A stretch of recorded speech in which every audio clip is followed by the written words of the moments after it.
Quel a été votre professeur préféré à l'école, à l'université, au primaire ou au lycée? Qu'est-ce qui caractérise un bon professeur? Sur Internet, on trouve toutes sortes de principes d'enseignement. J'ai entendu des gens décrire l'enseignement et la capacité d'enseigner, la capacité que vous devriez être en mesure de développer. Ce sont tous d'excellents principes. Beaucoup d'entre eux sont des principes reconnus.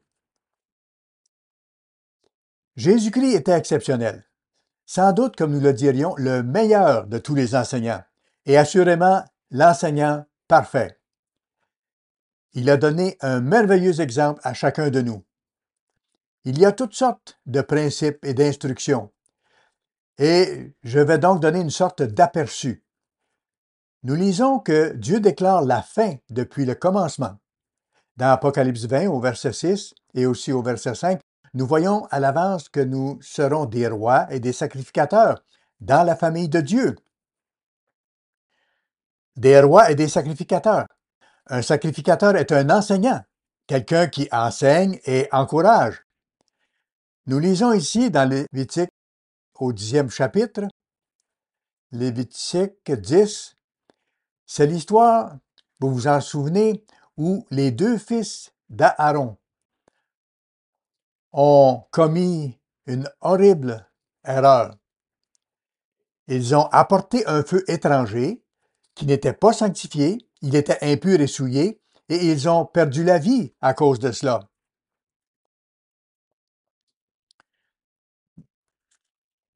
Voici ce que nous lisons au verset 3. Moïse dit à Aaron, c'est ce que l'Éternel a déclaré lorsqu'il a dit, « Je serai sanctifié par ceux qui s'approchent de moi, et je serai glorifié en présence de tout le peuple. » Nous ne nous présentons pas n'importe comment devant Dieu. En voici un exemple classique. Ils auraient dû le savoir. Ils avaient appris une série de rituels pour ancrer cela dans leur esprit. Mais ils ont commis une erreur. Continuons ici au verset 10. Eh bien, reprenons plutôt au verset 8. L'Éternel parla à Aaron et dit, « Tu ne boiras ni vin, ni boisson enivrante, toi et tes fils avec toi, lorsque vous entrerez dans la tente d'assignation. » Peut-être que c'était le problème, nous ne le savons pas, mais peut-être que c'était ça. De peur que vous ne mouriez. Ce sera une loi perpétuelle parmi vos descendants. C'est le verset 9. Voici maintenant le verset 10. Afin que vous puissiez distinguer ce qui est saint de ce qui est profane, ce qui est impur de ce qui est pur, et enseigner aux enfants d'Israël toutes les lois que l'Éternel leur a données par Moïse. Quoi qu'il en soit, c'est très important. Un sacrificateur, un enseignant, devait faire la distinction entre le pur et l'impur, entre le saint et le profane. Il devait l'expliquer clairement au peuple de Dieu. Dans Esdras, nous voyons un autre bon exemple. Bien sûr, Moïse était un excellent enseignant, et il y a beaucoup de bons exemples ici. Mais dans Esdras, nous savons avant même d'y arriver ce qui est dit ici à propos d'Esdras, le sacrificateur. Esdras, chapitre 7. Esdras arriva à Jérusalem, verset 8, au 5e mois de la 7e année du roi. Il était parti de Babylone le premier jour du premier mois, et il arriva à Jérusalem le premier jour du 5e mois. La bonne main de son Dieu était sur lui. Verset 10. Car Esdras avait appliqué son cœur à étudier et à mettre en pratique la loi de l'Éternel et à enseigner au milieu d'Israël les lois et les ordonnances. Dans ma marge, je descends ici au verset 10, il est dit que cela signifie étudier, chercher, étudier la loi de l'Éternel, la mettre en pratique et enseigner les lois et les ordonnances en Israël. Ce faisant, leur enseigner ce qui est bien et ce qui est mal, ce qui est sain et bon, et ce qui est impur et souillé. Plus tard, dans le chapitre 8 de Néhémie, nous lisons plus de détails sur cet enseignement. Il est dit dans Néhémie 8 au verset 7 que Josué bannit Et tous les autres lévites et sacrificateurs aidaient le peuple à comprendre la loi, et le peuple se tenait à sa place. Ils lisaient donc distinctement dans le livre, dans la loi de Dieu, et ils en donnaient le sens. Ils aidaient les gens à comprendre ce qui était lu. C'est cela l'enseignement, aider une personne à comprendre un sujet particulier. Frères, dans le monde de demain, c'est ce que nous allons faire. Nous allons aider les gens à comprendre. Nous lirons et expliquerons clairement la vérité sur la loi de Dieu, avec des détails spécifiques. Nous les aiderons à comprendre cette loi et sa signification, pour qu'ils saisissent le sens de la lecture et de notre enseignement. Vous vous demanderez peut-être comment puis-je faire cela? Comment puis-je donner du sens et de la clarté aux lois de Dieu? Eh bien, c'est vraiment une question importante. Certains d'entre nous peuvent ressentir une certaine appréhension ou se dire « Je ne sais pas si je peux enseigner quoi que ce soit. Que puis-je faire? Je sais à peine enligner 2 mots. » C'est ce que certains d'entre nous peuvent penser.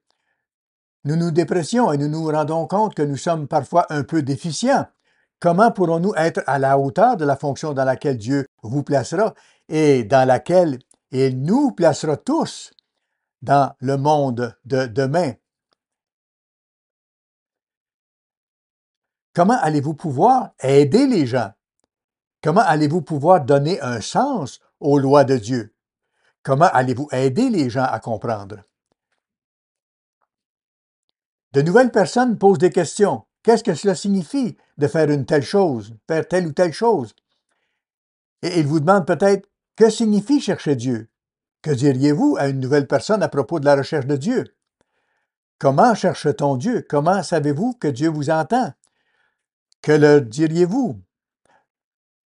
Vous voyez, mes frères, il y a beaucoup de choses que vous savez, que Dieu vous a révélées, que Dieu vous a aidé à comprendre. Vous en savez plus que vous ne le pensez, et vous allez pouvoir aider les gens. Juste en écoutant parfois, juste en écoutant quelqu'un, vous êtes en mesure de les aider.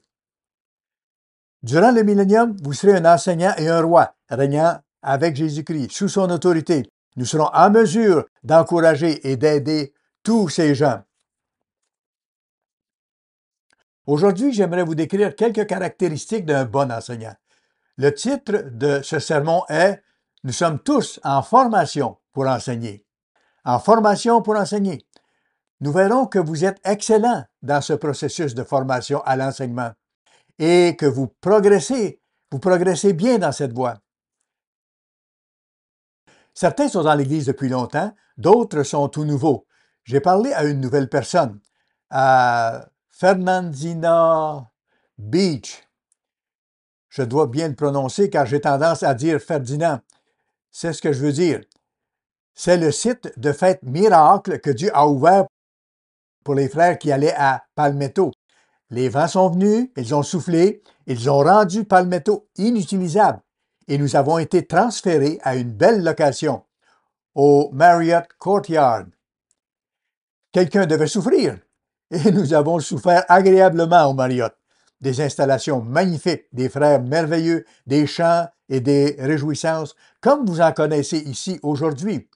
C'est tellement inspirant. Pensez un instant aux défis que vous et moi, nous tous, allons devoir relever dans le monde de demain. Peut-être en avez-vous déjà entendu parler au début de la fête.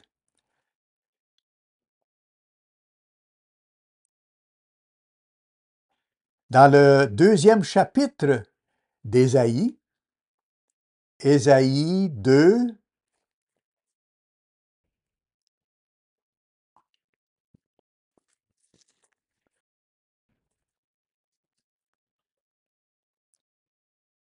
nous lisons au verset 11, « Entre dans les cavernes des rochers et cache-toi dans la poussière pour éviter la terreur de l'Éternel et l'éclat de sa majesté.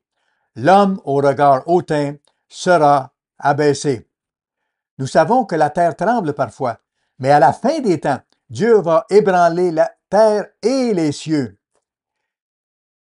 Les gens vont être déconcertés, ils seront sous le choc et Vous savez, effrayé, presque fou allié. Le cœur de certains hommes sera défaillant. Nous le savons, ce sera une période terrible et terrifiante pour ceux qui ne seront pas au lieu de sécurité. L'homme au regard hautain sera abaissé et l'orgueilleux sera humilié. L'Éternel seul sera élevé en ce jour-là. Car il y a un jour pour l'Éternel des armées contre tout homme orgueilleux et hautain, contre quiconque s'élève, afin qu'il soit abaissé contre tous les cèdres du Liban, haut et élevé, et contre tous les chênes de Bassan, contre toutes les hautes montagnes, et contre toutes les collines élevées, contre toutes les hautes tours, et contre toutes les murailles fortifiées, contre tous les navires de Tarsis, et contre tout ce qui plaît à la vue. L'homme orgueilleux sera humilié, et le hautain sera abaissé. L'Éternel seul sera élevé ce jour-là. Cela changera considérablement la donne, c'est certain. Verset 19. On entrera dans les cavernes des rochers et dans les profondeurs de la poussière pour éviter la terreur de l'Éternel et l'éclat de sa majesté, quand il se lèvera pour effrayer la terre.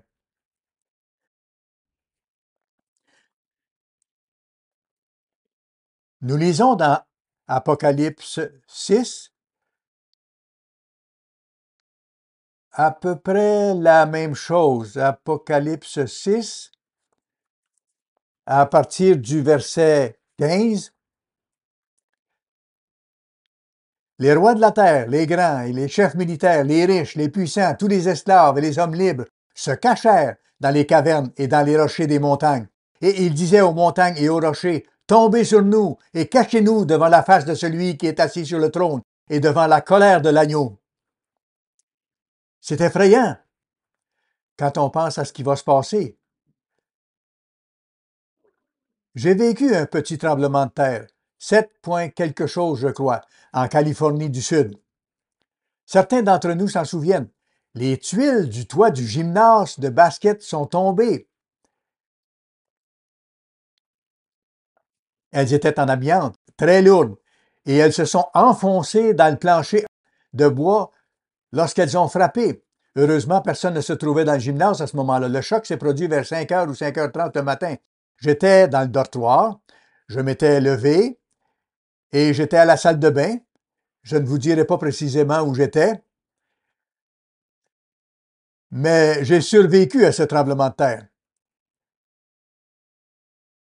Quoi qu'il en soit, c'était tellement déconcertant. Nous tremblions tous. La terre s'était soulevée d'environ 3 mètres, puis était retombée. Cela a endommagé la plomberie dans la vallée de San Fernando. Des tronçons de l'autoroute s'étaient effondrés, devenant de longs gouffres profonds. Un officier de la patrouille routière de Californie est plongé dans le cratère et est mort à la suite de ce tremblement de terre. Il ne s'est pas rendu compte assez vite que la route était détruite.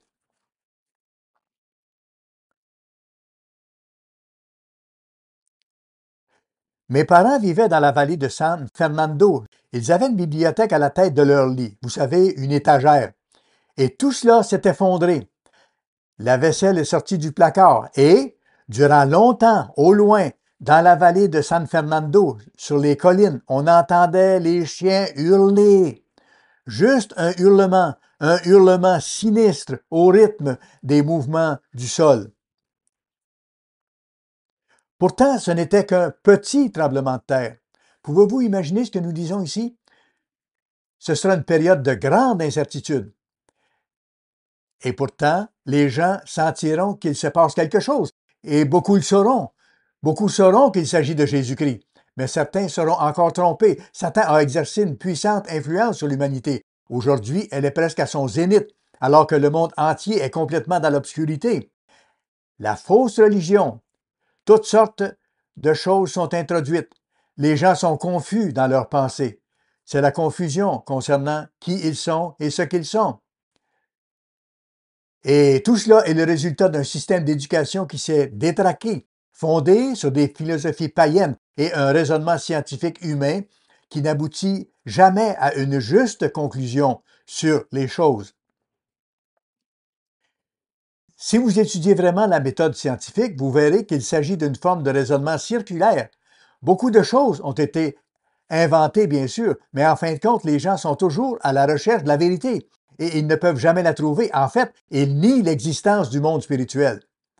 Certains fondent leurs croyances sur des faits, mais en réalité, elles reposent sur une hypothèse. Une grande partie de la théorie de l'évolution, bien sûr, n'est que spéculation, sans tenir compte de l'évidence.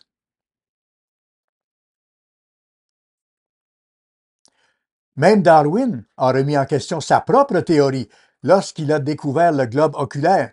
Vous vous rendez compte, il aurait dû arrêter là. Il aurait dû dire, d'accord, c'est fini, c'est une philosophie folle, c'est stupide. Mais non, il a continué. Et vous savez ce qu'ils disent maintenant? Parce que Darwin a écrit tant de volumes sur sa théorie, parce qu'il a produit tellement de matériel, ils ont pensé, à cause de tout cela, c'est forcément vrai. C'est la preuve que c'est forcément vrai.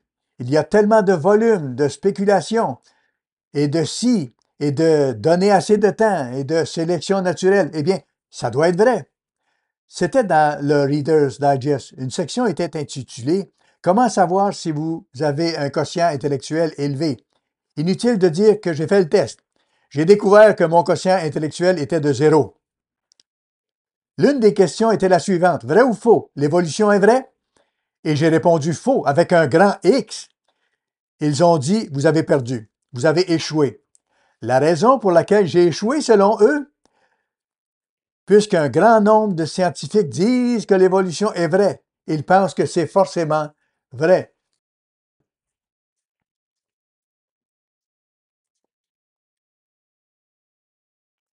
Nous savons que Satan a séduit le monde entier, et je ne me soucie pas de savoir si le monde entier y croit.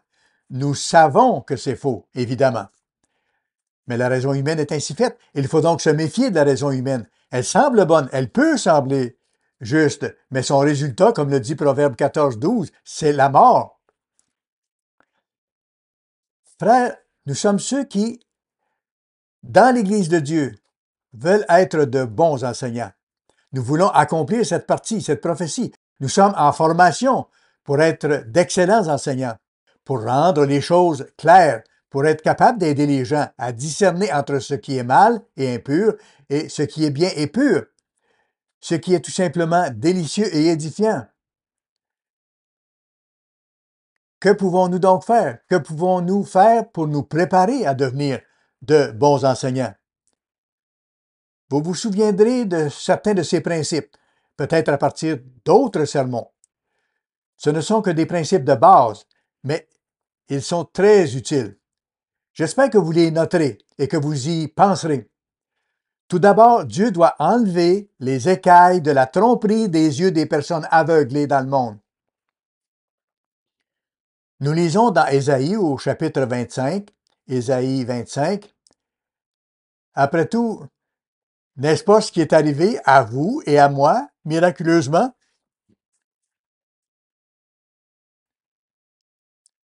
Nous tous, nous étions simplement heureux, comme nous étions, aussi ignorants qu'il est possible de l'être. Mes parents et moi étions absorbés par le protestantisme jusqu'en 1958, environ, lorsque mon père a entendu M. Armstrong en provenance de New York. Ici, Herbert Armstrong vous apportant la bonne nouvelle du monde de demain. Ma grand-mère m'a dit, Don, tu dois écouter ce cinglé de Californie. C'était une adepte de religion et elle aimait écouter. Je trouvais cela amusant. Elle demandait parfois un linge joint et Dieu la guérissait. Croyez-le ou non. Elle a donc été impressionnée jusqu'à un certain point, mais n'est jamais venue à l'église. C'est étrange, très étrange. Mais elle a encouragé mon père et mon père a commencé à s'intéresser. Lorsque nous avons quitté la Caroline du Nord pour nous installer à Bâton Rouge, en Louisiane, nous avons commencé à fréquenter une église protestante. J'ai failli dire le nom, mais quoi qu'il en soit, c'étaient des gens très sincères.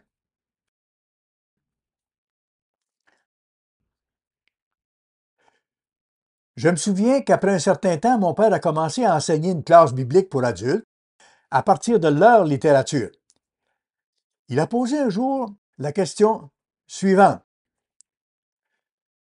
Comment savez-vous que vous êtes chrétien?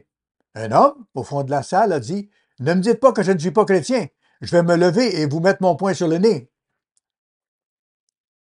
Le sabbat posait aussi problème. Ils nous ont donc invités à trouver un terrain meilleur ailleurs, donc de quitter. Nous avons donc cessé de fréquenter cet endroit. Les pasteurs sont venus et ont essayé de nous parler. Mon père avait juste assez de connaissances pour pouvoir répondre à leurs questions. Ils ont dit, vous savez, M. Hall, ce que vous dites est vrai. C'est dans la Bible. Mais nous n'avons pas étudié cela au séminaire. Et si nous enseignons cette vérité, nous perdrons notre emploi.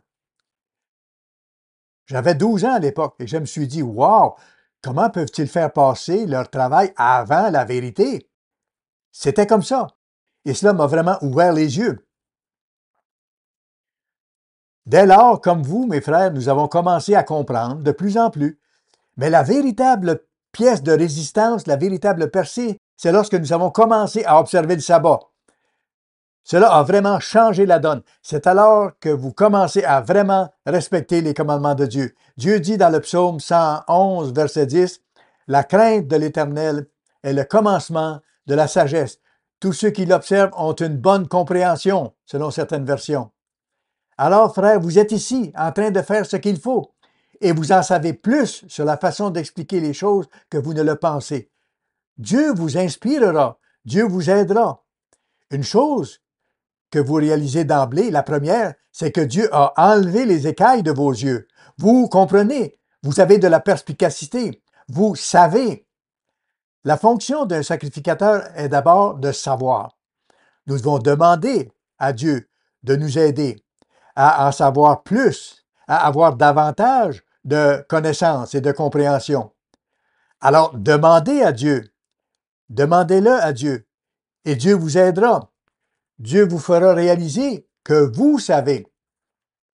Demandez aussi à Dieu de vous aider à vous soutenir dans ces choses. J'espère que certains points que je vous donne ici vont vous être très utiles. Rappelez-vous, Dieu a ouvert vos yeux. Il a enlevé vos écailles bien avant le reste du monde. Êtes-vous prêt? Suis-je prêt? Où commencer à enseigner? Premièrement, vous souciez-vous des gens? Selon un vieux dicton, si vous ne vous intéressez pas à quelqu'un, il ne s'intéressera pas à ce que vous savez. Les gens préfèrent savoir que vous vous souciez d'eux avant de s'intéresser à ce que vous enseignez ou à ce que vous savez. C'est tout à fait vrai. Dans le monde de demain, vous allez prendre le temps qu'il faudra. Vous allez prendre le temps d'apprendre à connaître les gens. Ils seront totalement perturbés, sortant de misères extrêmes, et vous serez là pour les calmer. Vous direz, dites-moi, qu'est-ce se passe-t-il dans votre vie? Ils réagiront peut-être comme les disciples l'ont fait lorsque le Christ, après sa résurrection, marchait avec quelques disciples sur la route d'Emmaüs. Je paraphrase sa réponse. Qu'est-ce qui ne va pas? Vous semblez bouleversés. Et ils ont dit, qu'est-ce que tu veux dire? Où étais-tu? C'est ce qu'ils ont demandé au Christ. Où étais-tu? Plus tard, le Christ leur a expliqué et révélé qu'il était le Christ. Il était déjà ressuscité. Ils étaient sous le choc. Ils ne savaient pas. Ils ne pouvaient pas s'imaginer. Mais le Christ les a écoutés. C'est ce que je dis avant de commencer à se révéler. C'est alors qu'ils ont découvert qui il était. Vous souciez-vous des gens? Êtes-vous prêt à prendre le temps d'écouter leurs problèmes? Souvent, quand vous écoutez, ils répondent à leurs propres questions. Parfois, vous êtes là, assis, écoutez une nouvelle personne et vous dites, je comprends. Puis vous dites, je crois que vous avez trouvé la réponse. Et ils diront, je crois que je dois prier. Eh bien, c'est vrai, vous avez la réponse. Il faut prier davantage. En fait, vous n'avez rien dit. Certaines personnes s'éclairciront la gorge et diront, wow, c'est intéressant. Oui, je suis d'accord avec vous. Elles n'ont pas dit un mot. Elles ont tout simplement écouté. Elles ont été patientes et parce que vous avez été patient, cette personne a pu arriver à la bonne conclusion, simplement en écoutant. Vous souciez-vous des autres? Vous souciez-vous de l'Église? Vous souciez-vous du peuple de Dieu dans l'Église? Vous souciez-vous de tout le peuple de Dieu et même de ceux qui ne sont pas dans l'Église? Priez Priez-vous pour ceux qui ne sont pas dans l'Église. Nous pouvons demander à Dieu de nous donner l'amour des gens, de nous donner l'amour de servir. Il y a beaucoup de gens qui aident ici M. Slan à servir. C'est une armée, c'est une équipe. C'est à Dieu que revient le mérite. C'est Dieu qui nous donne toutes les bonnes choses. Et c'est à lui que revient toute la gloire. Mais nous avons l'honneur, frères, de faire partie de l'équipe et de nous servir les uns les autres. Quelle joie! Vous pouvez donc demander à Dieu d'aimer les frères. Et Dieu vous le donnera. Mais il faut être vraiment sincère. Vous ne pouvez pas vous contenter de dire Père, donne-moi simplement l'amour des frères. Non, il faut vraiment aller jusqu'au bout et demander à Dieu avec ferveur, à l'aide. Aide-moi à aimer ton peuple en dépit de ce qu'ils sont.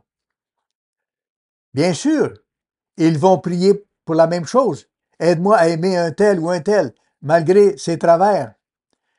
Nous avons tous nos particularités. Nous faisons tous des choses qui risquent d'énerver l'autre si nous restons ensemble assez longtemps. Parfois, c'est le cas.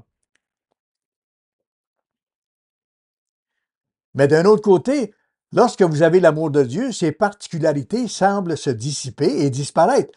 Un mari commence à comprendre que sa femme n'est pas parfaite. Et c'est une véritable révélation. Vous savez, cela ne devrait pas être une surprise, mais ça l'est. Elle dit la même chose. Il n'est pas parfait.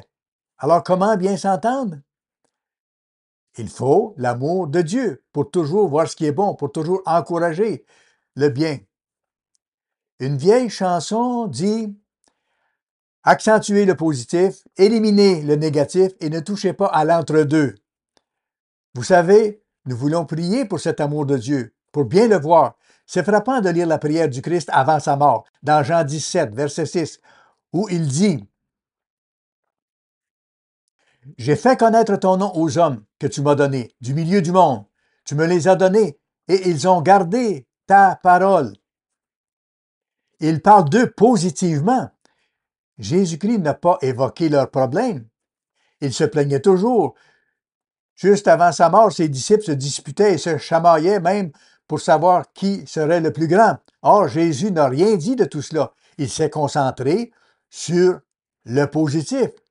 Il a dit au Père l'exacte vérité. Ils ont gardé tout ce que le Christ leur avait donné. Et ils allaient devoir le garder bien davantage après avoir reçu l'Esprit de Dieu. N'est-ce pas là une approche positive? Lorsque vous aimez le peuple de Dieu, vous accentuez le positif, vous les aimez, vous voulez les encourager, vous n'êtes pas contre eux. C'est comme un père et un enfant. Un enfant a besoin d'être guidé, il a besoin d'être guidé, il saute partout. J'en parlerai plus tard. Mais de toute façon, il est un peu comme un lapin Energizer. On ne peut pas l'arrêter, les enfants bougent et s'agitent sans cesse. On aimerait bien avoir un gramme de leur énergie. Mais vous savez, ce qui est vraiment passionnant, c'est que vous êtes patient. Vous mettez l'accent sur les aspects positifs. Vous les aimez, même si c'est de l'envers du lait ou font quelque chose que vous n'aimez pas. Néanmoins, vous travaillez avec eux, vous les aidez, vous les encouragez. Avant d'enseigner aux gens, nous devons donc nous préoccuper d'eux. Nous devons être sûrs que nous nous soucions d'eux.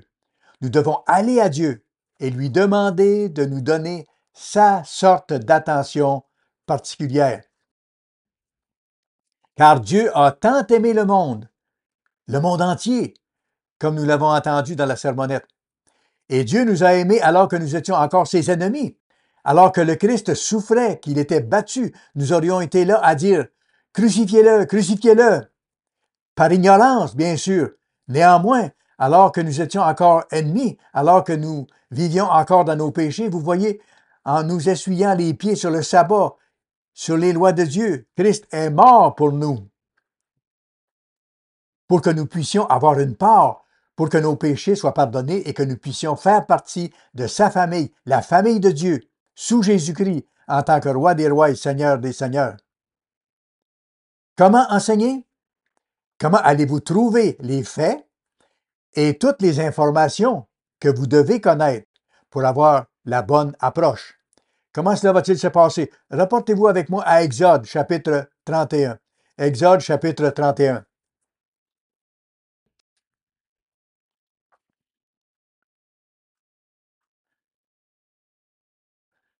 Voyons le verset 1.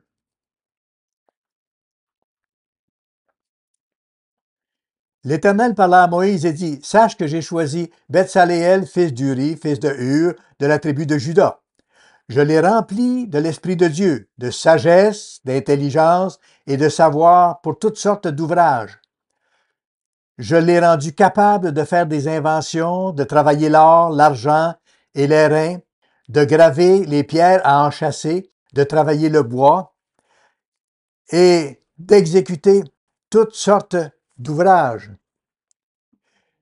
Et voici que je lui ai donné pour aide Oholiab, fils d'Ahisamach, de la tribu de Dan. J'ai mis de l'intelligence dans l'esprit de tous ceux qui sont habiles pour qu'ils fassent tout ce que je t'ai ordonné. En poursuivant la lecture, nous voyons qu'ils enseignaient ensuite aux autres. Ce n'était pas seulement pour eux, ils devaient partager cette connaissance. Ce que je veux dire ici, c'est que Dieu mettra dans votre cœur et dans votre esprit la sagesse nécessaire. Un grand changement. J'aime bien ça. Pas besoin d'aller à aucune école. Si vous manquez de quelque chose, vous n'aurez pas besoin d'obtenir un doctorat ou quoi que ce soit d'autre. Quand Dieu donne la sagesse, c'est un miracle. Dans l'éducation des enfants, il y a des choses dont on se rend compte. Wow! J'ignorais que je savais ça. Et on le transmet et ça marche. Eh bien, c'est Dieu qui l'a mis là. Comment le savons-nous? Tout d'abord, permettez-moi de vous montrer ici Exode 35. Exode 35, verset 30. Moïse dit aux enfants d'Israël, sachez que l'Éternel a choisi Bethsaléel, fils d'Uri, fils de Hur, de la tribu de Juda. Il l'a rempli de l'Esprit de Dieu, de sagesse, d'intelligence et de savoir pour toutes sortes d'ouvrages. Puis le verset 34. Il lui a accordé aussi le don d'enseigner, de même qu'à Oholiab, fils d'Ahisamach, de la tribu de Dan. Il les a remplis d'intelligence pour exécuter tous les ouvrages de sculpture et d'art. Non seulement Dieu les a dotés des compétences nécessaires pour accomplir toutes ces choses, mais il leur a donné les compétences nécessaires pour les partager et les enseigner. Quand vous en aurez besoin, Dieu mettra les bonnes choses en vous par son pouvoir miraculeux d'intervenir. Dieu vous donnera ce qu'il faut. Il le fera. Bien sûr, nous serons alors concentrés sur le côté spirituel. Nous allons enseigner aux gens comment garder le mode de vie de Dieu, comment se convertir en profondeur, comment avoir la foi, comment faire preuve de patience, de gentillesse, de douceur, tous les fruits de l'Esprit de Dieu. Comment savons-nous que Dieu peut nous donner cette connaissance et cette compréhension? Eh bien, remarquez ici dans Matthieu, le chapitre 16. Ce sont des points intéressants qui illustrent ce que Dieu fait et peut faire. Ce que M. Weston a dit dans son sermon d'introduction. Je trouve très intéressante la façon dont Dieu appelle. Remarquez ici, frères, dans Matthieu 16. Le Christ a demandé aux disciples, « Qui suis-je? » Au dire des hommes. Matthieu 16, verset 13. Puis au verset 14, ils répondirent, « Les uns disent que tu es Jean-Baptiste, les autres Élie, les autres Jérémie, ou l'un des prophètes. Et vous, leur dit-il, qui dites-vous que je suis? » Au verset 16, Simon répondit, « Tu es le Christ, le Fils du Dieu vivant. » Jésus, reprenant la parole, lui dit, « Tu es heureux, Simon, fils de Jonas, car ce ne sont pas la chair et le sang qui t'ont révélé cela, mais c'est mon Père qui est dans les cieux. » Arrêtez-vous et réfléchissez à cela.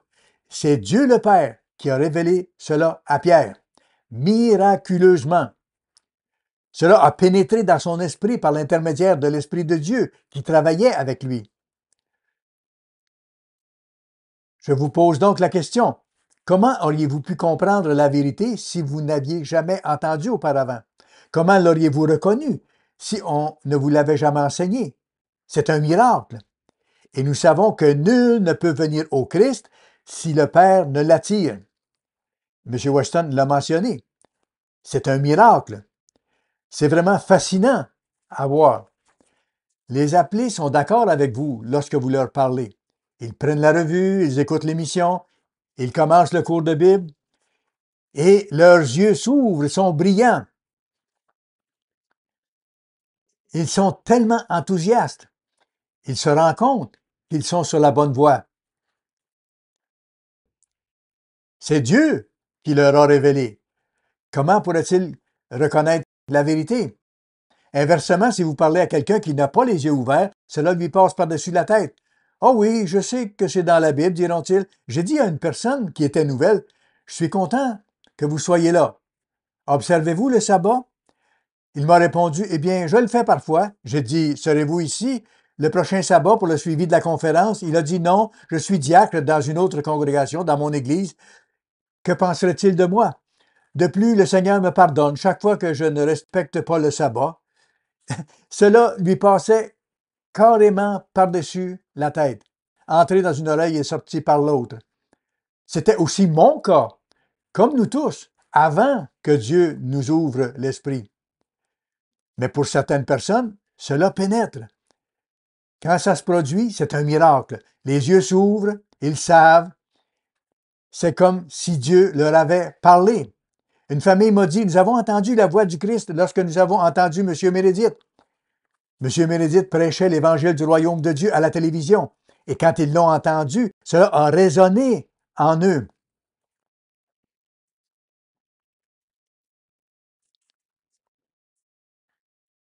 Voici un autre principe. Vous devez connaître le sujet et la source de toutes ces connaissances. Il y a des choses à faire. Qu'est-ce qu'Esdras a fait? Il s'est préparé. Il s'est préparé. Et ce mot, comme vous le savez, a trait à l'étude réelle, à la réflexion. J'aime aussi penser à Josué quand je réfléchis à cela, parce que Dieu a donné un ordre à Josué à ce sujet. Remarquez ce qu'il lui a dit. Je vais vous montrer la valeur de cette directive.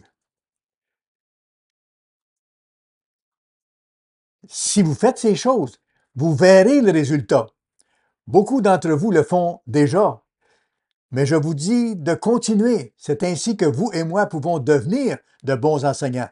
Dieu a parlé à Josué, alors qu'il était sur le point d'assumer cette tâche incroyable de suivre les traces de Moïse, qu'il était appelé à conduire les enfants d'Israël dans la terre promise. Cela n'allait pas être une partie de plaisir. Il allait falloir des miracles remarquables et une solide confiance en Dieu que Dieu seul pouvait aider Josué à avoir. C'est ainsi qu'au chapitre 1, il est dit, verset 6, « Fortifie-toi et prends courage, car c'est toi qui mettras ce peuple en possession du pays que j'ai juré à leur père de leur donner. » Puis, encore une fois, la deuxième fois, verset 7, « Fortifie-toi seulement et aie bon courage en agissant fidèlement selon toute la loi, pas seulement selon une partie, mais selon toute la loi que Moïse, mon serviteur, t'a prescrite, ne t'en détourne ni à droite ni à gauche, afin de réussir dans tout ce que tu entreprendras. » Verset 8. « Que ce livre de la loi ne s'éloigne point de ta bouche, médite-le jour et nuit pour agir fidèlement selon tout ce qui est écrit. C'est alors que tu auras du succès dans tes entreprises, c'est alors que tu réussiras. » Et puis, pour la troisième fois, verset 9, « Ne t'ai-je pas donné cet ordre? Fortifie-toi, prends courage, ne t'effraie point et ne t'épouvante point, car l'Éternel ton Dieu est avec toi dans tout ce que tu entreprendras. »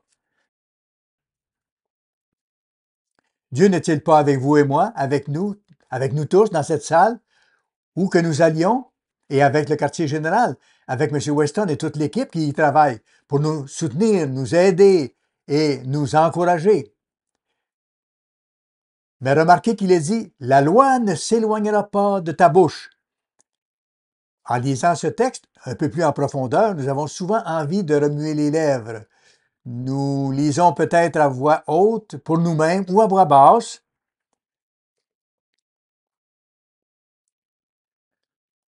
C'est un peu le sens de l'hébreu ici. Vous prononcez les mots et vous les intégrez dans votre pensée. Une double approche, non seulement le lire et y penser dans l'esprit, mais aussi le dire à haute voix ou à voix basse pour soi-même. Cela permet de toujours l'avoir facilement à l'esprit. C'est comme un couple qui se fréquente. Les deux personnes doivent se souvenir des commandements de Dieu. Non seulement souviens-toi du jour du sabbat, mais aussi tu ne commettras pas d'adultère, fuis la fornication. Vous profitez des sorties pour apprendre à connaître le sexe opposé tout en se protégeant. Il faut avoir en tête cette détermination prudente de dire nous allons faire des sorties en groupe. Nous n'allons pas nous retrouver seuls. Nous n'allons pas faire comme le reste du monde. Nous allons nous amuser. Et ce sera amusant le lendemain matin, et ce sera amusant la semaine suivante et le mois suivant. Et nous allons ainsi glorifier Dieu dans notre relation. Vous avez ingéré la parole de Dieu. Vous en avez fait une partie intégrante de vous-même. Vous y pensez, vous l'étudiez. Vous vous dites, pourquoi est-ce mal de commettre l'immoralité? Pourquoi est-ce mal? Parce que ça blesse beaucoup de gens. Parce que ça ruine des vies. Par contre, en optant pour la voie divine, des années de bénédiction m'attendent. En gardant la voie divine dans cette partie de ma vie, des enfants seront éduqués et encouragés à la manière de Dieu. Pourquoi est-ce mal d'avoir un autre Dieu devant le vrai Dieu?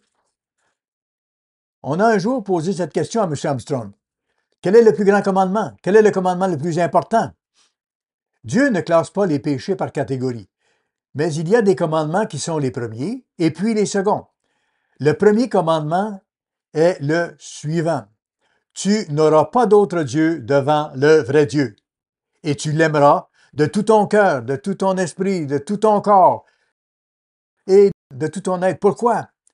Telle était la question. M. Armstrong a dit, parce que le plus grand bien ne peut venir que du Père et de Jésus-Christ à ses côtés. C'est donc le plus grand bien. Si nous avons un autre Dieu, que peut faire cet autre Dieu? Absolument rien. Donc, si nous avons un autre Dieu devant le vrai Dieu, toutes ces bonnes choses que Dieu nous donnerait seraient supprimées. Nous n'aurions donc pas les bénédictions que nous désirons sincèrement, y compris, bien sûr, la vie éternelle. Il ne s'agit que d'une simple discussion entre nous. Mais l'histoire ne s'arrête pas là. Lorsque vous vous concentrez uniquement sur le premier commandement et vous commencez à réfléchir, vous commencez à étudier ce commandement, quelles sont ses répercussions dans l'avenir? Qu'en est-il de l'honneur rendu à son père et à sa mère? Vos jours se prolongeront sur la terre. C'est le premier commandement avec une promesse. La première génération du monde de demain va donc apprendre et vous leur enseignerez l'importance d'honorer leurs parents. Ainsi, cette génération aura un certain niveau de compréhension. Elle obéira à ce commandement et elle passera le relais à la génération suivante. Ils auront appris à leurs enfants à honorer leurs parents. À la troisième et quatrième génération du millénium, quelle sera l'ampleur de cette obéissance et les bénédictions de ce commandement profondes? Toute la société, dans le monde entier. Imaginez qu'à mesure que les gens apprendront à honorer leurs parents et que les parents enseigneront la voie de Dieu, chaque génération suivante fera mieux et mieux et mieux encore en grandissant. Et cela se transmettra à la génération suivante. Vos jours se prolongeront sur la terre, bénis au-delà des mots, de ce que les mots peuvent dire. Nous sommes tellement bénis, frères, d'être dans l'Église, parce que nous pouvons transmettre ces mêmes principes à nos enfants, qui les enseigneront à leurs enfants. Chaque génération veut faire mieux, n'est-ce pas? Nous voulons tous transmettre quelque chose de plus, d'un peu mieux, leur donner un meilleur départ dans la vie. Et chaque génération, espérons-le, reprendra cela et l'enseignera également à ses enfants. Donc, nous apprenons. Et nous voyons ici que nous devons vraiment étudier plus que simplement lire. Si je vous disais, savez-vous où se trouvent les 10 commandements? Vous répondriez bien sûr, Exode 20 et Deutéronome 5. Vous savez déjà. Qu'est-ce que signifie aimer le Seigneur ton Dieu de tout ton cœur? Pouvez-vous diviser votre cœur? Comment faire? Vous étudiez, vous y pensez, vous y réfléchissez. On pense à ce que le Christ a dit. Là où est ton trésor? Ah, maintenant nous entrons dans les détails. Là où est ton trésor, là aussi sera ton cœur. Mes frères, votre trésor est ici. Votre trésor est ici, à la fête de Dieu. Vous le chérissez plus que toute autre chose dans votre vie, et vous êtes ici. Cela en dit long. Dieu le voit. Il voit que vous voulez vous améliorer et grandir. Mais ce que je veux dire, c'est que vous creusez plus profondément, vous réfléchissez à ce que vous faites. Et plus vous le faites, plus Dieu dit qu'il vous donnera de la compréhension. Tous ceux qui observent ces commandements ont une bonne compréhension. Nos actions ont de l'importance. Un jour, nous étions en route vers le camp et nous nous sommes arrêtés. Le sabbat approchait. Le coucher du soleil n'était pas encore tout à fait là, mais nous nous sommes installés dans un motel avec un groupe d'enfants avec nous. Et de toute façon, nous sommes allés à... Eh bien, j'ai fait une erreur, d'accord. On apprend parfois en faisant des erreurs. Et j'ai fait une erreur en allant au restaurant Applebee's. C'était vraiment bruyant. Je ne recommanderais pas un restaurant aussi bruyant. Mais nous étions pressés et nous avons pris celui-là. Nous sommes donc allés à Applebee's. Il y avait des écrans de télévision et des événements sportifs. Juste au moment où le sabbat commençait, où le soleil se couchait et où nous avions commandé, la lutte sumo commençait sur le grand écran. Un gros bonhomme en couche, vous savez, boum, boum, boum. C'était très difficile à garder l'esprit sur le sabbat. Je ne voulais même pas regarder la télévision.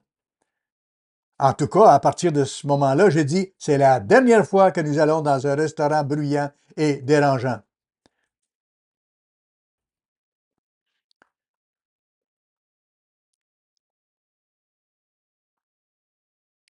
N'allez pas à ce genre de restaurant. Allez dans un endroit calme où vous pourrez fraterniser le jour du sabbat. Ne perdez pas Dieu de vue et faites ce qui est agréable à ses yeux.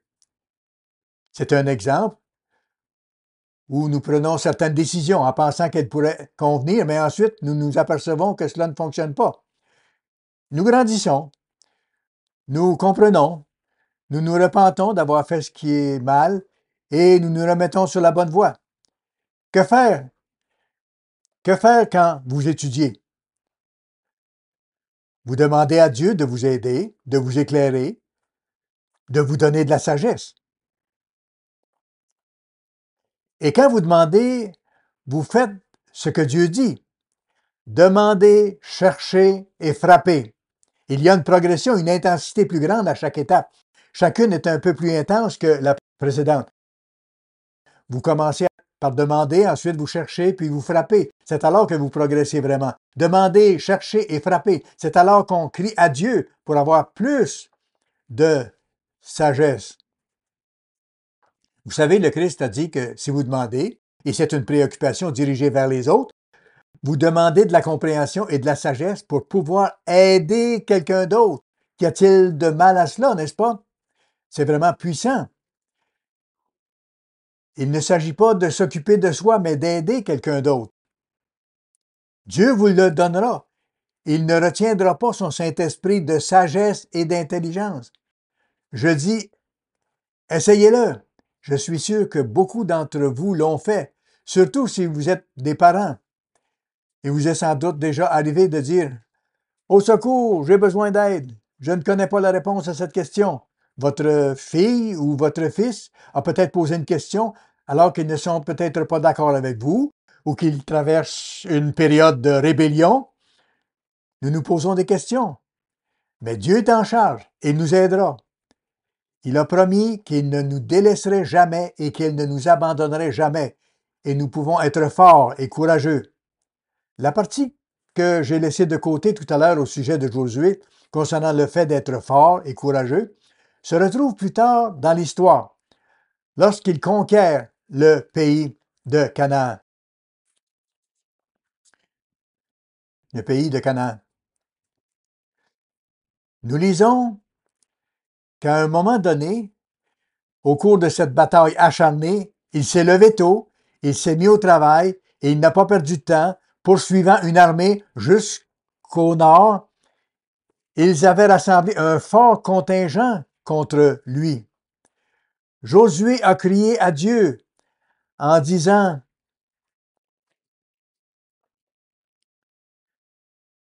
« Soleil, arrête-toi! » Et le soleil s'est figé au milieu du ciel. Ils ont pu terminer la bataille et compléter la victoire. Le long jour de Josué, c'est ainsi qu'on l'appelle communément. Mais d'où cela venait-il? L'Écriture ne dit nulle part. Si tu te trouves dans cette situation, tu peux dire au soleil de s'arrêter. Nulle part. Mais il avait confiance. Il s'était abreuvé de la parole de Dieu. Il était proche de Dieu. Et Dieu avait dit qu'il serait avec lui. L'Éternel a dit: « Sois fort, aie confiance, aie bon courage. » Au cœur de la bataille, Josué a dit: « Soleil, ne bouge plus. » Et il s'est arrêté. Cela me fait sourire. C'est tellement intéressant de voir comment Dieu travaille. Dieu a entendu cette prière parce que c'était comme une prière à Dieu et Dieu l'a soutenu. Josué a pu terminer cette bataille. Lorsque vous devez affronter une dure situation, quelqu'un refuse peut-être de vous laisser vous absenter du travail pour observer le sabbat et il vous dit: « Je vais vous renvoyer de votre travail si vous quittez » ou quelque chose de ce genre. Soyez forts et courageux. Vous savez, plus nous sommes ici à la fête, croyez-le ou non, plus nous entendons la parole de Dieu. Quelque chose fait que l'on devient plus fort dans la foi. Il se peut que vous soyez menacé au début de la fête, mais à la fin de la fête, vous direz probablement: « Eh bien, pour qui se prend mon employeur? Pour défier les enfants de Dieu, les enfants du Dieu vivant, qui veulent garder ses commandements. » Un patron n'est rien comparé au grand Dieu de l'univers. J'ai vu des gens un peu inquiets au début de la fête des tabernacles. Mais à la fin, ils flottaient littéralement, inspirés, confiants, soulagés, simplement impatients de faire face à n'importe quel obstacle qui se présenterait devant eux. Je me souviens d'un cas où un mari avait déposé les bagages de sa femme sous le porche et lui avait dit: « Ne reviens pas. » Quand elle revint après la fête, il l'a accueillie à la porte en disant: « Chérie, je suis heureux que tu sois de retour. Laisse-moi t'aider à porter les bagages. Tu es parti longtemps, tu m'as manqué. Cette bonne cuisine et tout le reste. » Vous voyez, Dieu lui a accordé sa faveur. C'est incroyable. Nous apprenons donc, frères, à enseigner par les choses que nous faisons, par les choses que nous vivons, par l'expérience de la voix de Dieu. Et Dieu nous aide à apprendre de ces choses. Dieu dit: « Marie, aimez vos femmes. » Vous vous dites peut-être: « Oh wow, comment vais-je faire ça? Comment vais-je faire ça? Comment suis-je censé aimer ma femme? » Un mari a décidé d'offrir un cadeau d'anniversaire à sa femme. Il lui a acheté un tracteur de jardin John Deere. Ça a eu l'effet d'un pétard mouillé. Il y a donc des choses qui ne marchent pas et il faut retourner à la planche à dessin. Chérie, qu'est-ce que l'amour d'après toi? Que puis-je faire pour que tu saches que c'est vraiment de l'amour? C'est une bonne question. J'aimerais entendre la réponse, n'est-ce pas? Vous voulez faire des choses que votre femme ressente vraiment votre amour et vice-versa. Il s'agit d'une écriture difficile d'ailleurs. Dans la sermonnette, on a demandé quel genre d'écriture est difficile. Eh bien, en voici une bonne. Marie, aimez vos femmes. Un autre passage difficile se trouve dans Matthieu 18. Matthieu 18. J'ai le mauvais verset.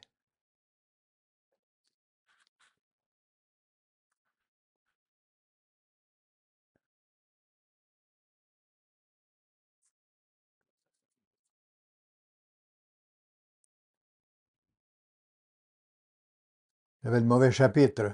Matthieu 18, verset 15. Si ton frère a péché, va et reprends-le entre toi et lui seul. S'il t'écoute, tu as gagné ton frère. Mais s'il ne t'écoute pas, prends avec toi une ou deux personnes, afin que toute l'affaire se règle sur la déclaration de deux ou trois témoins. S'il refuse de les écouter, dis-le à l'Église.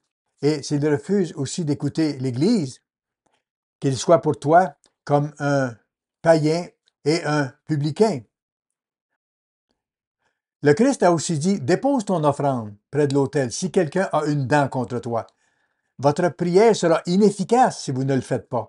Si un mari et une femme ont des problèmes, cela va nuire à leur vie de prière et ils n'y parviendront pas. Alors, réconciliez-vous à la maison. Réconciliez-vous avec votre frère dans l'Église.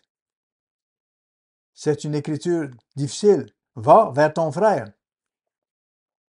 Verset 18. Je vous le dis en vérité, tout ce que vous lierez sur la terre sera lié dans le ciel et tout ce que vous délierez sur la terre sera délié dans le ciel. Troublé de cette déclaration de Jésus-Christ, Pierre demanda, combien de fois pardonnerai-je à mon frère? 7 fois? Jésus lui dit jusqu'à 77 fois cette fois. Même dans 1 Corinthiens, chapitre 6, nous lisons que nous devrions être prêts à souffrir, à être fraudés si nécessaire. Ouch! Oui, fraudés. Cela signifie, frère, que nous devons être très proches de Dieu. Nous devons vraiment comprendre ce qui se passe ici. Le spirituel est plus important que toute perte physique.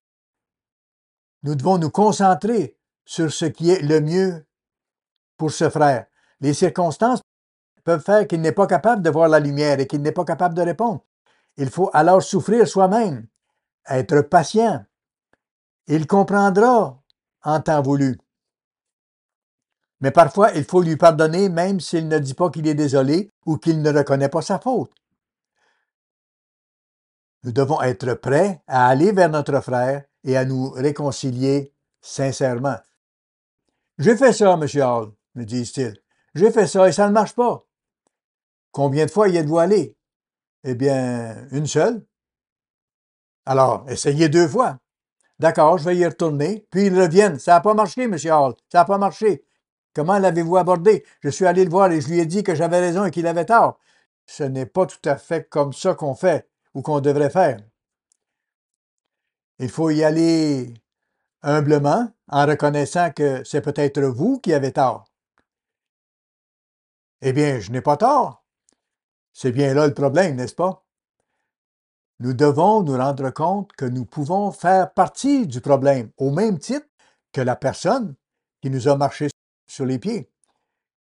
Il est donc bon, frère, de se plonger dans les détails de l'Écriture, non seulement de savoir où nous les trouvons, mais aussi d'en faire l'expérience.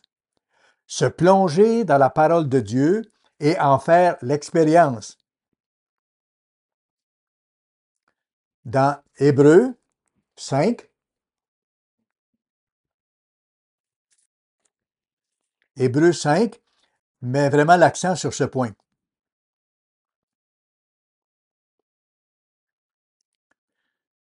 Hébreux 5. Je sais que vous savez ce qui est écrit, mais à la fin du chapitre, l'apôtre Paul dit, au verset 13, or quiconque en est au lait n'a pas l'expérience de la parole de justice, car il est un enfant. Le lait de la parole de Dieu n'est que le tout début de la compréhension, lorsqu'une personne n'a pas encore expérimenté une grande partie de la parole de Dieu. Elle apprend, elle se développe. Elle est comme un enfant en bas âge. Elle commence à marcher en nouveauté de vie. Verset 14. Mais la nourriture solide est pour les hommes faits. Lorsque vous traversez des tests, des épreuves et que vous êtes dos au mur, vous ne pouvez pas avancer, reculer, aller de l'avant, vous êtes coincé. Vous devez attendre Dieu, vous devez lui ouvrir votre cœur dans une prière fervente. Avez-vous déjà traversé une telle épreuve où il n'y a pas de marge de manœuvre? Il n'y a qu'une seule solution, chercher Dieu. Une dame de Pittsburgh avait une fille qui avait de graves problèmes. On lui avait administré une trop grande dose de vaccin, ce qui avait affecté son cerveau. Cet enfant souffrait d'un grave handicap et a dû être placé dans une institution. Cette fille se grattait et se faisait mal. La mère a essayé d'appeler le pasteur, mais elle n'a pas pu le joindre. Elle a essayé de m'appeler, mais je n'étais pas en ville pour une visite ou autre, et elle n'a pas pu me joindre. C'était avant le iPhone, juste après que nous ayons quitté l'âge de Noé.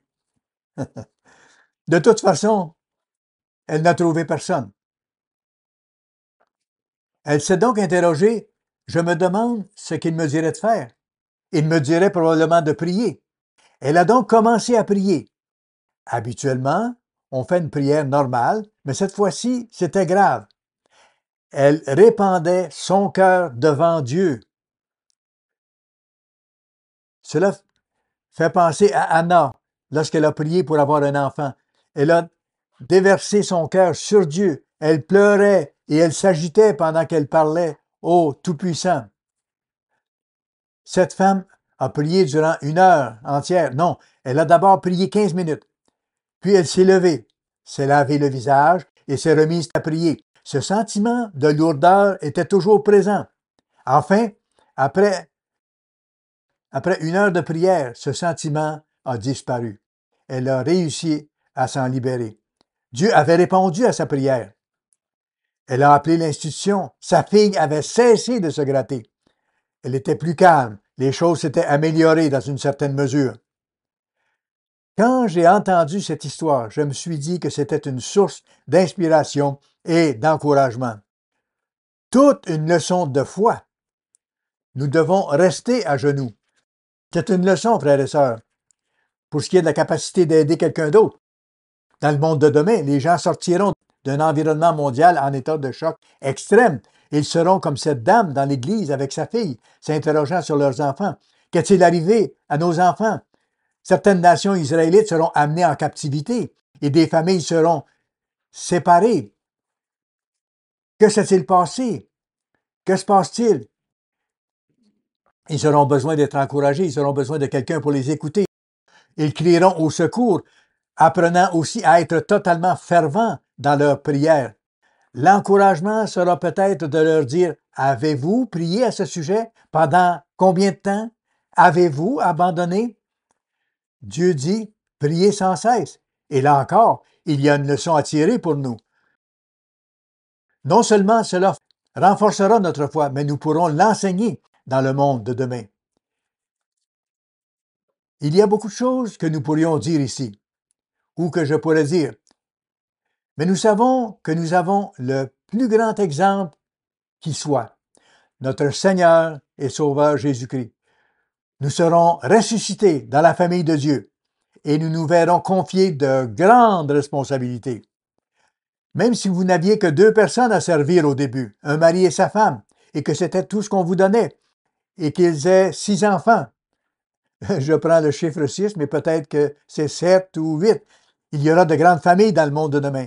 Et ces enfants se marieront et auront des enfants à leur tour.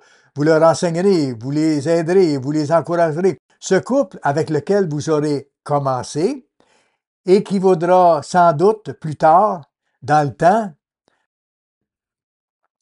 à 2 villes ou plus. Celui qui est fidèle dans les moindres choses est fidèle dans les grandes.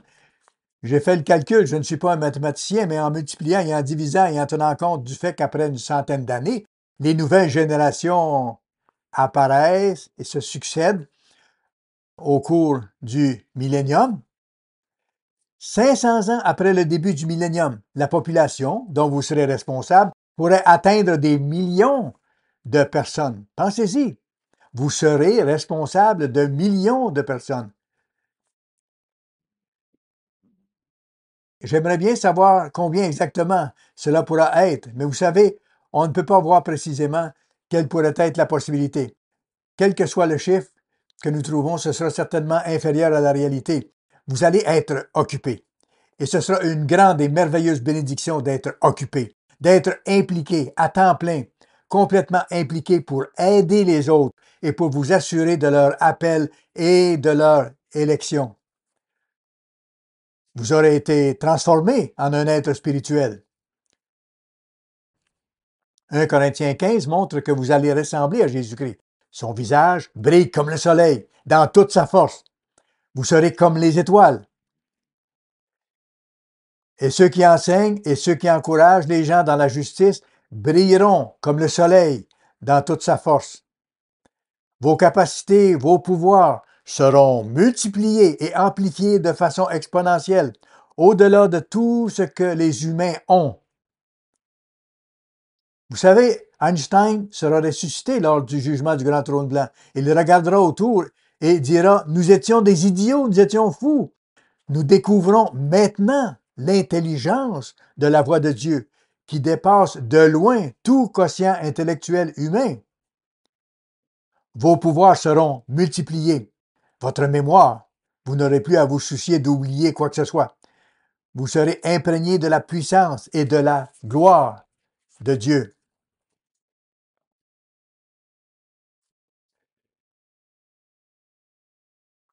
Les caractéristiques et les capacités de la famille de Dieu se manifesteront, comme la prophétie le montre clairement. Nous enseignerons et nous encouragerons les autres. Nous serons rois et sacrificateurs. Vous pourrez dire à quelqu'un, voici le chemin, marchez-y. C'est la voie à suivre. C'est le principe général, mais vous serez en mesure d'aller plus loin et de l'expliquer. Les gens l'apprécieront vraiment. Peut-être que vous vous assiérez avec eux et que vous mangerez du poulet ou du poisson, comme le Christ l'a fait avec les disciples. La terre sera finalement remplie de la connaissance de l'Éternel, comme les eaux couvrent le fond de la mer. Remarquez enfin ceci, dans Philippiens 1. Philippiens chapitre 1,